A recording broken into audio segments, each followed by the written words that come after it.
대표님은 좋은 뜻으로 모범생이라고 했는데 제가 과거에 그 진료를 보러 가면 모범생이 아니라 극성 엄마라 그랬어요. 아이 너무 힘들게 한다고.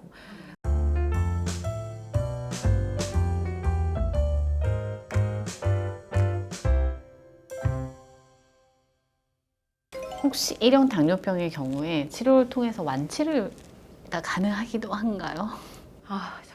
저도 사실은 이제 처음 진단받고 미친 듯이 이제 뭐 우리나라뿐만 아니라 구글링해서 완치 사례가 있는지 찾아봤는데 완치 사례는 없더라고요. 그러니까 다만 허니문기라는 게 있어요. 처음 진단받았을 때 인슐린을 잠깐 끊을 수 있는 허니문기가 있거든요.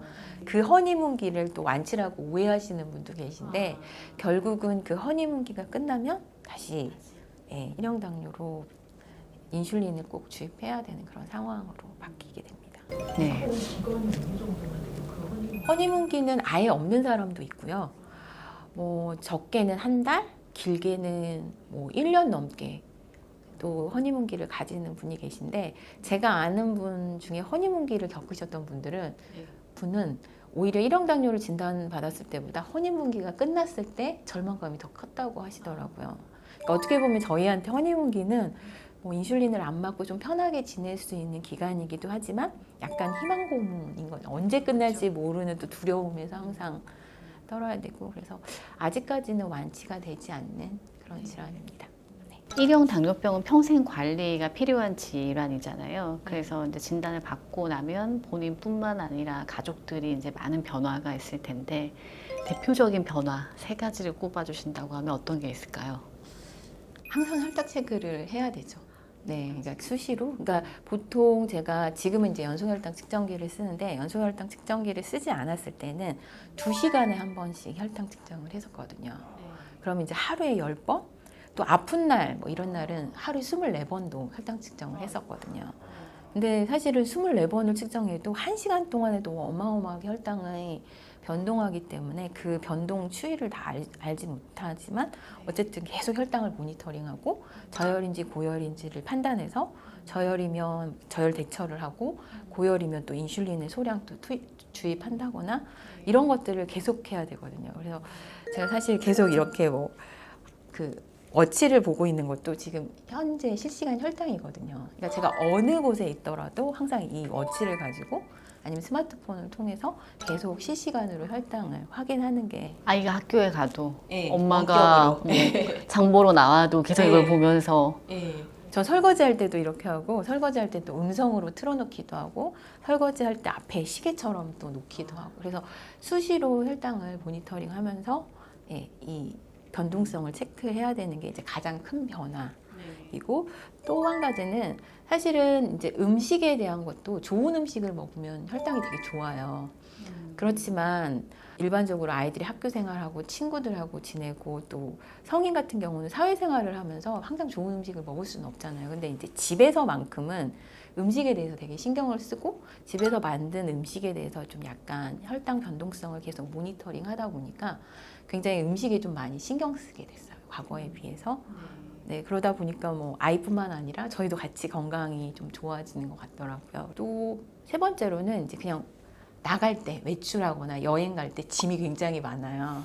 혈당 체크하는 거, 또 뭐 센서 부착하는 것도 한 개 정도 여분 갖고 다녀야 되지. 인슐린, 또 인슐린은 또 냉장 보관해야 하기 때문에 뭐 냉장 가방을 준비한다거나 해외여행을 가면 혹시 분실의 위험이 있으니까 뭐 기내 트렁크에도 넣고 또 수화물로도 넣고 굉장히 여러 가방에 이제 계속 나눠서 넣어서 혹시 뭐가 하나 분실이 되더라도 절대 혈당 관리에 문제가 생기지 않도록 이제 준비하다 보니까 항상 외출하거나 아니면 여행 갈 때 짐이 좀 많다는 거. 네.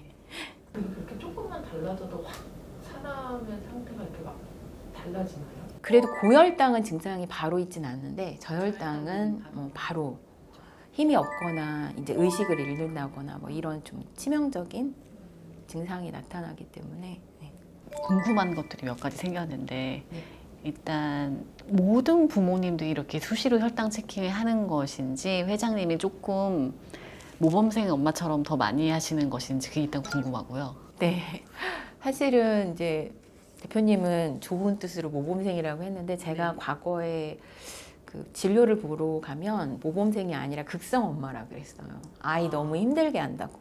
근데 저는 아이가 너무 어리기도 했고 1시간만 해도 상태가 확 달라질 수 있기 때문에 이라서 애들에서 더 그럴 것 같아요. 네, 더 너무 걱정이 돼서 제가 조금 더 열심히 한 건 있죠. 그리고 모든 부모가 그렇지는 못하죠. 왜냐하면 사실은 의료라는 게 대부분 이제 저희가 병을 진단받으면 의료기관에서 뭔가 다 해줄 것 같잖아요. 의료진이 다 해줄 것 같고 생활 속에서 저 환자나 보호자가 주도적으로 뭔가 관리한다는 거를 저도 몰랐었거든요. 근데 대부분의 진단받으신 분들이 퇴원하고 일상을 살면 거의 놓으시는 분들이 있어요. 혈당 관리를 못 하시는 분들.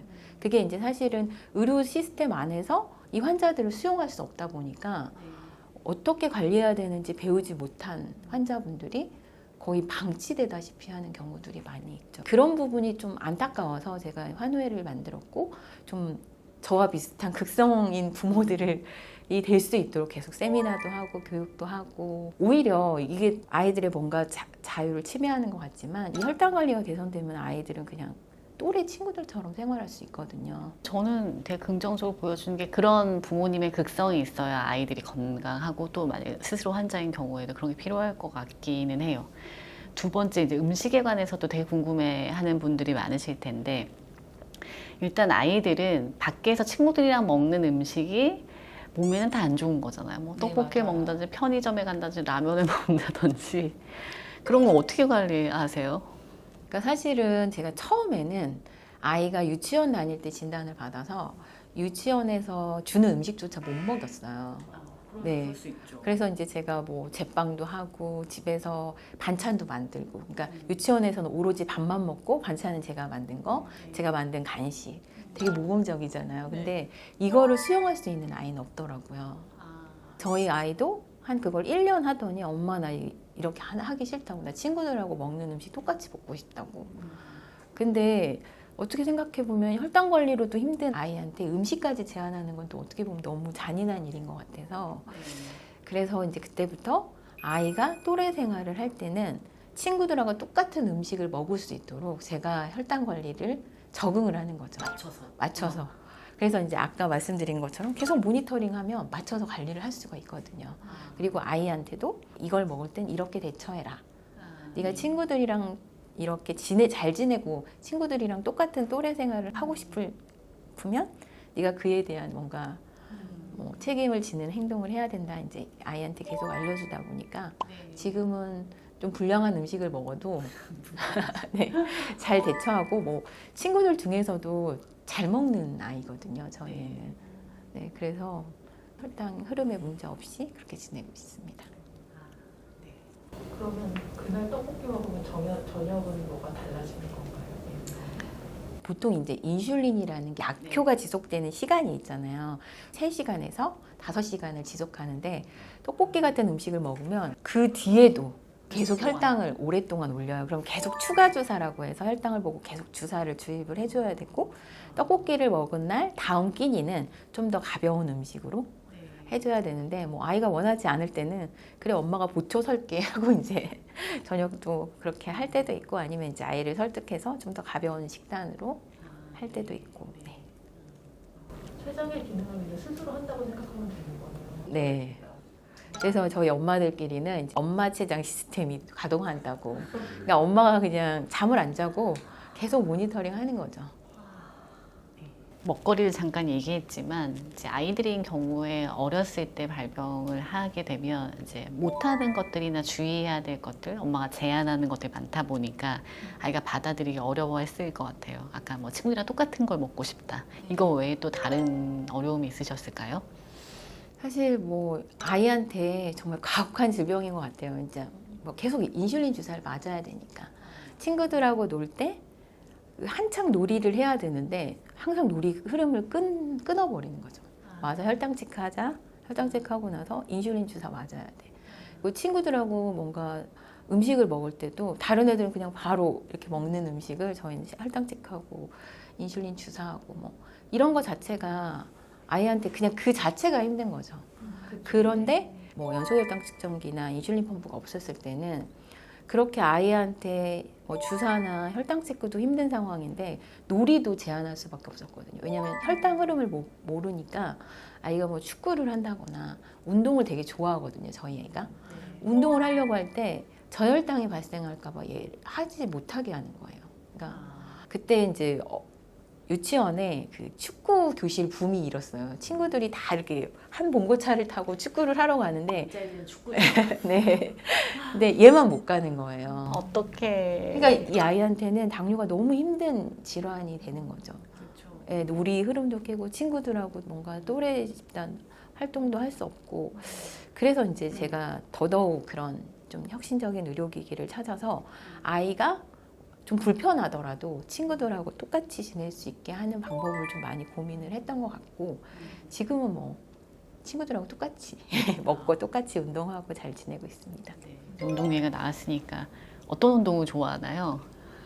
저희 애는 농구도 좋아하고 축구, 그러니까 아주 뛰어나게 잘하는 운동은 없지만 또 못하는 운동도 없이 골고루 잘하는 뭐 수영도 배웠고 뭐 인라인 뭐 이런 거 그러니까 웬만한 친구 남자 아이들이 하는 운동은 다 좋아하고 운동을 너무 좋아하다 보니까 수업하다가 쉬는 시간이 되기 5분 전에 이미 발과 몸이 바깥에 나가 있다고. 마음은 운동장에.